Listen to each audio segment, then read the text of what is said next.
Hello everyone, welcome back to Smart Classes YouTube channel. সকলোকে Smart Classes YouTube channel তোলৈ স্বাগতম জনাইছো। বন্ধুসকল আজিৰ এই ভিডিঅ'টিত আমি আপোনালোকৰ আগন্তুক অনুষ্ঠিত হ'ব লগা Assam police, ABUB, SI, APRO বা যিকোনো ধৰণৰ কম্পিটিটিভ এক্সামৰ কাৰণে হেল্প হোৱাকৈ এটা ৰিজনিংৰ নতুন ক্লাছ লৈ আহিছো। সো আপোনালোকে ভিডিঅ'টো শেষলৈকে চাব। ইয়াত আমি কিছুমান ইম্পৰ্টেন্ট ট্ৰিক্সৰ সহায়ত শৰ্ট ট্ৰিক্সৰ সহায়ত কোৱেশ্চনখিনি কৰাই দিম যাতে এক্সামত গৈ এনে ধৰণৰ কোৱেশ্চনখিনি খুব কম সময়ৰ ভিতৰতে কৰিব পাৰে। আৰু এটা কথা ইয়াতে আপোনালোকক জনাই থওঁ, যদি আপোনালোকৰ Assam police, ABUB, SI, APRO বা ফৰেষ্ট যিকোনো এক্সামৰ কাৰণে PDF প্ৰয়োজন হয় তেতিয়াহ'লে আমাক মেছেজ কৰিব। আপোনালোকৰ স্ক্ৰীনত নাম্বাৰটো দেখিছে, সেইটো আমাৰ WhatsApp নাম্বাৰ হয়। সেই নাম্বাৰটোত মেছেজ কৰি আপোনালোকে কেৱল 199 টকা পেমেন্ট কৰি PDF খিনি লৈ ল'ব পাৰিব। ঠিক আছে? আৰু সেইখিনি বহুত কমন PDF হয়, আপোনালোকৰ কোৱেশ্চনবিলাক তাৰ পৰা বহুত কমন আহিব এক্সামত। সো এতিয়া আমি দেৰি নকৰো, কোৱেশ্চনখিনি চাওঁ। ফাৰ্স্ট কোৱেশ্চনটোত কি দিছে ভালদৰে চাওক। কি কৈছে যে EGIK যদি FILO হয় তেতিয়াহ'লে FHJL এটো L হ'ব লাগে দেই, FHJL টো কাৰ সৈতে সম্পৰ্ক হ'ব বা কোনটোৰ সৈতে সম্পৰ্ক থাকিব। কি কৈছে ভালকে চাওক, EGIK ওকে, EGIK টো কি হৈছেগে FILO হৈছে, তেতিয়াহ'লে FHJL টো কাৰ সৈতে সম্পৰ্ক থাকিব। ওকে, সো এতিয়া আমি যদি ইহঁতক এলফাবেটিক্যাল অৰ্ডাৰত সজাই চাওঁ, আমি প্ৰথম কথা ৰিজনিংত যদি কৰিবলৈ যাওঁ এলফাবেটিক্যাল অৰ্ডাৰত সজাব লাগিব। মানে ই টো আহিব 5 নম্বৰত, ঠিক আছে, ই আহিব 5 নম্বৰত, জি আহিব 7 নম্বৰত, আই আহিব 9 নম্বৰত আৰু কে আহিব 11 নম্বৰ, সৰি এল আহিব, এটো কে দিছে দেই, এটো কে দিছে, কে আহিব 11 নম্বৰত। ওকে, সো EGIK এটো কিমান নম্বৰত আহিছে 5 7 9 11। তাৰ পিছত যদি আমি FILO টো চাওঁ, FILO তো F টো আহে 6 নম্বৰত, I টো আহে 9 নম্বৰত, L টো আহে 12 নম্বৰত আৰু O টো আহে 15 নম্বৰত। এতিয়া এটা কথা ভালদৰে লক্ষ্য কৰক, 5 ৰ পৰা 6 হৈছে, 7 ৰ পৰা 9 হৈছে, 9 ৰ পৰা 12 হৈছে, 11 ৰ পৰা 15 হৈছে। সো কোনটোত কিমান বাঢ়িছে ভালকে চাওক। প্ৰথমটোত বাঢ়িছে +1 মানে 5 ৰ পৰা 6 +1, দ্বিতীয়টোত বাঢ়িছে 7 ৰ পৰা 9 +2, তাৰ পিছত 9 ৰ পৰা 12 +3, তাৰ পিছত 11 ৰ পৰা 15 +4। তো আমি গম পাইছো যে কেনেদৰে বাঢ়িছে 1 2 3 4 এনেদৰে প্লাস হৈছে। সো আমি নেক্সটটো এনেদৰে প্লাস কৰি দিম। তো F টো যদি আমি চাওঁ 6 নম্বৰত আহে, H টো 8 নম্বৰত আহে, J টো 10 নম্বৰত আহে, L টো 12 নম্বৰত আহে। হল, এতিয়া যদি আমি প্লাস কৰি দিওঁ, প্ৰথমতে 6 ৰ লগত 1 যোগ হ'ব, 8 ৰ লগত 2 যোগ হ'ব, 10 ৰ লগত 3 যোগ হ'ব, 12 ৰ লগত 4 যোগ হ'ব। তো 6 একে 7, 8 এ 2 10, 10 এ 3 13, 12 এ 4 16। এতিয়া 7 নম্বৰত আহে G, 10 নম্বৰত আহে J, 13 নম্বৰত আহে M আৰু 16 নম্বৰত আহে P। GJMP হ'ব আমাৰ correct answer. GJMP option B টো শুদ্ধ উত্তৰ হ'ব। ঠিক আছে, অপশন বি টো কাৰেক্ট আনসাৰ হ'ব। বুজি পাইছে সকলে বুজি পাইছে। নেক্সট কোৱেশ্চনটো চাওঁ। কি দি আছে, PALE, PALE is related to LEAP। পেলৰ পৰা যদি LEAP হয় তেতিয়াহ'লে POSH ৰ পৰা কি হ'ব। ওকে, তো চাওক কি দি আছে, PALE, পেল টো কেনেকৈ লিখিছে LEAP। এতিয়া এটা কথা যদি ভালদৰে লক্ষ্য কৰে, পেলত যিকেইটা লেটাৰ আছে লিপতো সেম লেটাৰে আছে, মানে লেটাৰ কেইটা একেইটাই হয়। তো ইহঁতৰ লেটাৰৰ অকল যেটো পজিশন সেই পজিশনটোহে চেঞ্জ হৈছে। অৰ্থাৎ চাওক LE টো লাষ্টত আছিলে, ইয়াত LE টো আগত আহি গৈছেগে, তাৰ পিছতে PA টো ইয়াত আগত আছিলে, এটো PA টো লাষ্টলৈ গুচি গ'ল, খালি উল্টা হৈ গ'লগে, PA টো কি হ'লে AP হৈ গ'লগে। তো সেম আমি এনেকৈ পোষ্টটো লিখি দিওঁ POSH। প্ৰথমতে SH টো আগত গুচি আহিব, SH আগত গুচি আহিলে, তাৰপৰ PO টোক উল্টাকে লিখি দিওঁ OP। SHOP হ'ব আমাৰ শুদ্ধ উত্তৰ। SHOP অপশন বি আছে, অপশন বি টো কাৰেক্ট আনসাৰ হ'ব। একদম ইজি হয় নে। নেক্সট কোৱেশ্চনটো LOGIC, লজিক টো কেনেকৈ লিখিছে BHFNK, তেতিয়াহ'লে CLERK টো কেনেকৈ লিখা হ'ব। এতিয়া আমি যদি ভালদৰে চাওঁ, লজিক LOGIC, লজিক এক কেনেকৈ লিখা হৈছে BHFNK বুলি লিখা হৈছে হলনে। তো লজিকটো যদি আমি এলফাবেটিক্যাল অৰ্ডাৰত সজাওঁ, L টো আহে 12 নম্বৰত, O আহে 15 নম্বৰত, G আহে 7 নম্বৰত, I আহে 9 নম্বৰত, C আহে 3 নম্বৰত। সেকেন্ড C আহে 3 নম্বৰত হল। তাৰ পিছত ইয়াত যদি চাই B আহে 2 নম্বৰত, H আহে 8 নম্বৰত, F আহে 6 নম্বৰত, N আহে 14 নম্বৰত আৰু K আহে 11 নম্বৰত। ওকে, এতিয়া ভালদৰে চাওকচোন, অলপ লক্ষ্য কৰক। 12 15 7 9 3 তাৰ পিছত আছে 2 8 6 14 11। এতিয়া চাওক এই 3 ৰ পৰা লজিকত যে 3 আছিল 3 ৰ পৰা 2 হৈছেগে, ফাৰ্ষ্টত হৈছে চাওক, লাষ্টৰ পৰা ফাৰ্ষ্টত হৈছেগে। 9 ৰ পৰা 8 হৈছে চাওক, 7 ৰ পৰা 6 হৈছে, 15 ৰ পৰা 14 হৈছে আৰু 12 ৰ পৰা গৈ 11 হৈছে। মানে আমাৰ 1 1 কমিছে গুটেকিটাতে। 3 ৰ পৰা 2, 9 ৰ পৰা 8, 7 ৰ পৰা 6 গুটেকিটাতে কি হৈছে -1 এ হৈছে, কিন্তু কি হৈছে সেই নাম্বাৰ কিটা উলুটাকে হৈছে। বুজি পাইছে না? লজিকৰ এই C টো আগত গুছি আহিলে, B হলহি, I টো তাৰ পিছত আহিছে H হলহি, G টো তাৰ পিছত আহিছে F হল, O টো তাৰ পিছত আহিছে N হল, L টো তাৰ পিছত আহি কি হলগে K হলগে। মানে ঠিকে আছে -1 কে গৈছে, কিন্তু কি হৈছে উলুটাকে আহিছে। সো আমি এটো লজিকে ইয়াত লগাম, clerk C L E R K। C টো 3 নম্বৰত আহে, L টো আহে 12 নম্বৰত, E 5 নম্বৰত, R 18 নম্বৰত আৰু K টো আহে 11 নম্বৰত। সো প্ৰথম কথা 11 ৰ পৰা কি হ'ব -1 হৈ 10 হ'ব, 18 ৰ পৰা -1 হৈ 17 হ'ব, 5 ৰ পৰা -1 হৈ 4 হ'ব, 12 ৰ পৰা -1 হৈ 11 হ'ব, 3 ৰ পৰা -1 হৈ 2 হ'ব। এতিয়া এইটা বহুৱাই দিলে হ'ব। 10 নম্বৰত J আহে, 17 নম্বৰত Q আহে, 4 নম্বৰত D আহে, 11 নম্বৰত K আহে, হয়নে? 11 নম্বৰত K আহে আৰু 2 নম্বৰত B আহে। তো এটো হ'ব আমাৰ শুদ্ধ উত্তৰ J Q D option C আছে হল। এটো হ'ব কারেক্ট আনসার। এতিয়া বুজি পাইছে চাগে সকলে বুজি পাইছে চাগে। Okay, next question. 25 is related to 37, then 49 is related to 25 সম্পৰ্ক যদি 37 হৈতে আছে তেতিয়া হলে 49 সম্পৰ্ক কাৰ হৈতে থাকিব? 49 তো কাৰ হৈতে সম্পৰ্ক হ'ব? সো 25 তো আমি যদি ভালদৰে চাও, 25 তো 5 ৰ স্কয়াৰ হয়, হয়নে? 25 তো কি হয় 5 ৰ বৰ্গ, মানে 5 5 গুণ 25। তাৰ পিছতে 5 ৰ বৰ্গৰ পিছত আমি যদি 6 বৰ্গটো চাও, 6 6 গুণ 36 হয়, হয়নে?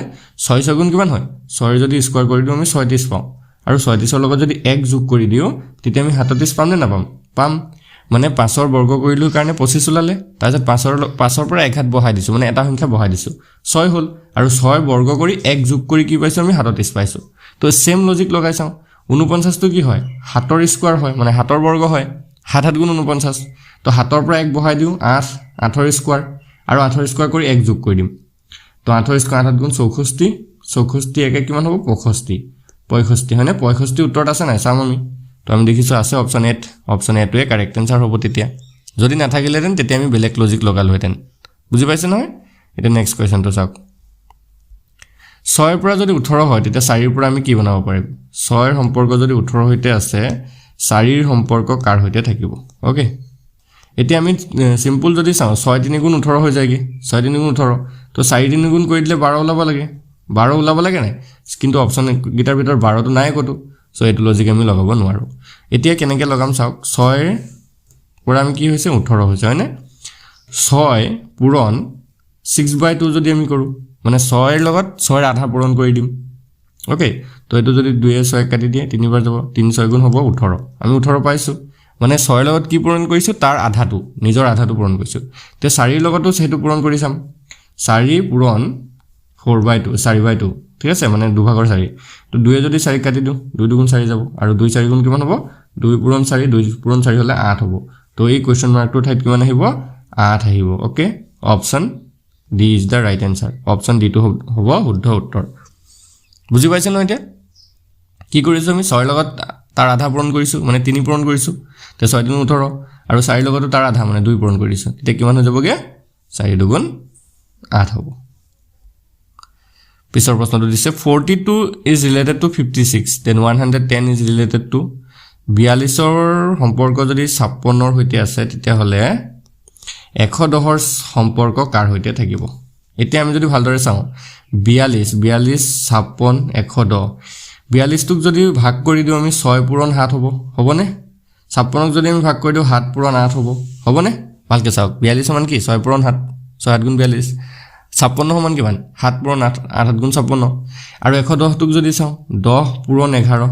ওকে, সো ইয়াত আমি এটা কথা গম পালো যে 6 পূৰণ 7 হৈছে তাপা আকৌ 7 পূৰণ 8 হৈছে সো ইয়াত যদি আমি 10 পূৰণ 11 কৰিছো তো নেক্সটত কি হ'ব 11 পূৰণ 12 হ'ব হয় না নহয় 11 পূৰণ কি হ'ব 12 হ'ব আৰু 11 আৰু 12 পূৰণ কৰিলে কিমান হয় 11 12 পূৰণ কৰিলে কিমান হয় 1 2 2 1 1 1 1 2 2 1 1 132 হল না 132 হ'ব আমাৰ শুদ্ধ উত্তৰ 132 এক সেকেন্ড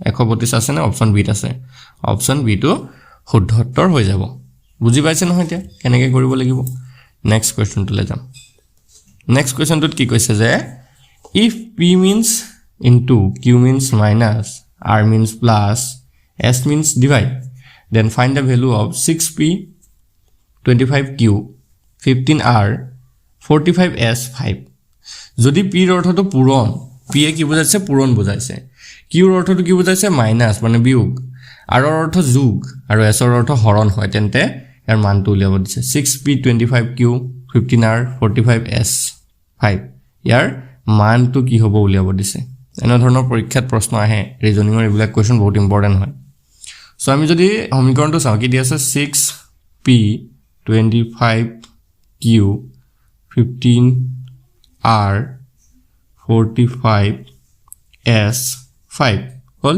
তো p ৰ জায়গাত আমি কি কৈছে p হল নেকি p মানে হৈছে পূৰণ তো p যত যত আছে আমি পূৰণ লিখি দিম হল p এটাই আছে পূৰণ এটাই হ'ব q ৰ অৰ্থটো হৈছে বিয়োগ q যত আছে তাত বিয়োগ লিখি দিম তো q ৰ অৰ্থটো বিয়োগ আৰু q নাই r ৰ অৰ্থ প্লাস r যত আছে আমি প্লাস লিখি দিম আৰু s ৰ অৰ্থটো হৈছে হৰণ s ৰ জায়গাত আমি হৰণ লিখি দিম বাকি সংখ্যাখিনি যেনেকৈ আছে তেনেকৈ পাতি দিলে হল 6 আহি গল 25 আহি গল 15 আহি গল 45 আহি গল 5 আহি গল ওকে এটা 6 into 25 minus 15 plus 45 divided by 5 এটো ওলাইছে এটা পদমাস থিওৰি লগাই পিনে আমি কৰি দিলে হৈ গল প্ৰথমতে হৰণ আহিব তো 5 এ 45 হৰণ কৰি দিলে যাব 15 বাৰ 5 এ 45 কেবাৰ যাব 15 বাৰ তাৰ পিছতে প্লাস ইফালে আহিলে 15 minus 25 পূৰণ 6 তাৰ পিছত পূৰণ কৰি দিলে হল বদমাস থিওৰি মতে পূৰণটো নেক্সটত আহে তো 6 আৰু 25 পূৰণ কৰিলে হ'বগে 4 25 150 তাৰ পিছতে